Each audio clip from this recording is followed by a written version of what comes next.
Sa wakas, eto na ang inaantay kong transformation! Don Cactus, akin ka na ngayon! Wow, ha? Sweet na sweet kayo. Tingnan natin hanggang kailan ka magiging ganyan. I love you, mahal ko. Napakaganda mo talaga. I love you too. Siyempre naman hindi ka nagkamali ng pinili.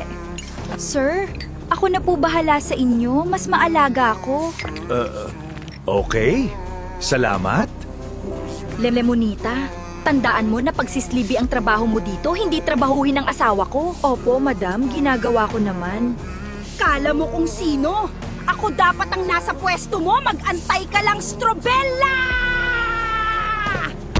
Dadadamihan ko para sure na forever ka nang mawawala. Tignan natin kung di ka pa tumahimik. Inom lang. Sige pa, damihan mo pa. Isang matinding lason lang naman ang nagpapasarap dyan, madam. Tulong! Tulong!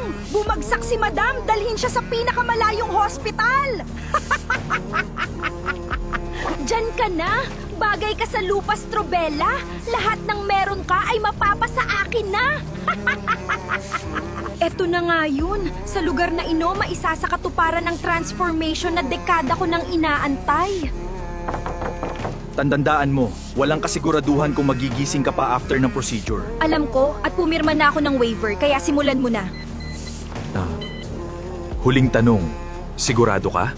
Oo, isang dekada na akong handa para dito. Kung gusto mong makita ang part 2, like at share mo na ang video na ito!